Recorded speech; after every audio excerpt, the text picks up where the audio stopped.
From cosmeticians who use untested numbing creams to staff members who are as friendly as a wet blanket, this place is a ticking time bomb of disappointment.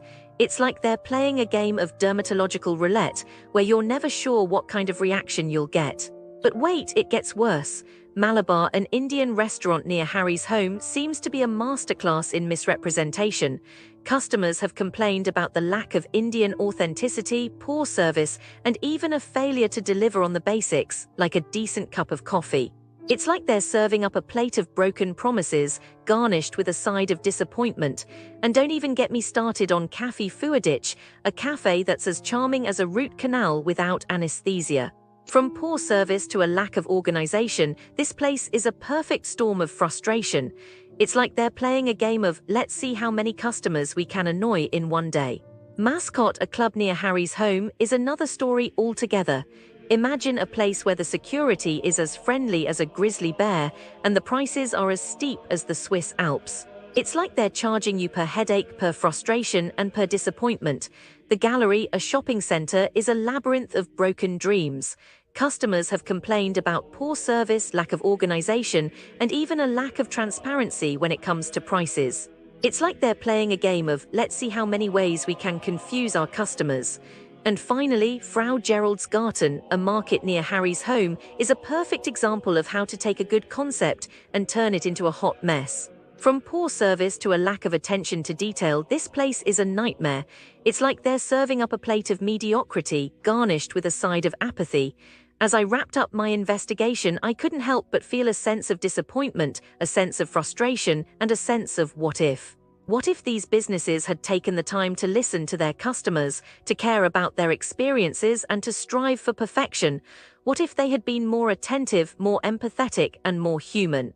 Alas, it seems that these businesses near Harry's home, Zrich-Wallisellen, are more interested in taking your money than in taking care of you. So, dear travelers, take heed of this cautionary tale. Be prepared for a world of disappointment, and always keep your expectations in check. Okay, so I was looking into, well, things happening around Harry's home in Zrich-Wallisellen. It's kinda depressing, honestly. You know, when you plan a nice 2-week trip, you don't expect this. Businesses here, near Harry's home, they sometimes pretend they're closing down. Like a boutique in Zrich-Wallisellen, not right by Harry's home, but close enough if you go exploring, had this whole tearful Facebook post about going bankrupt. Oh, we a family business, we so sad. Massive sale, everything must go. It was all lies, you know? Cheap stuff from China, pretending to be something special. They probably figured tourists wouldn't know the difference. Honestly, it makes me feel sick. Probably, the people who bought the stuff felt so used and probably had to throw it all away after realizing. And the owners? They probably just kept taking the money, laughing all the way to the bank. It's just awful, so obvious. Then, there's this one. Businesses around Harry's home, they also have crypto ATMs inside stores. An older lady in Wallisellen got tricked. Scammers pretending to be police. Can you believe that? They told her to send money to a crypto ATM. Luckily, a real police officer showed up right before she did it. But she must have been so scared, thinking she was helping the police. She probably didn't sleep for weeks. As for those scammers, they probably tried it on someone else immediately.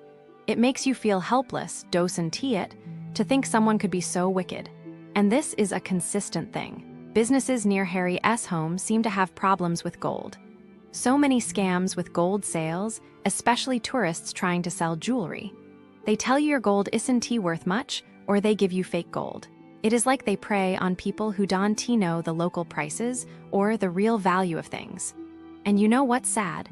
She probably felt so foolish, probably didn't even report it because she was embarrassed. Those shop owners, they barely even get a slap on the wrist, and they just keep doing it to the next person. There's also just general rip-offs. Businesses near Harry's home, they're sometimes really good at abzock, that's what they call it here basically, ripping people off. Confusing contracts, hidden fees, aggressive upselling. You go in for a little souvenir, and suddenly you're paying way too much, and they won't let you return it.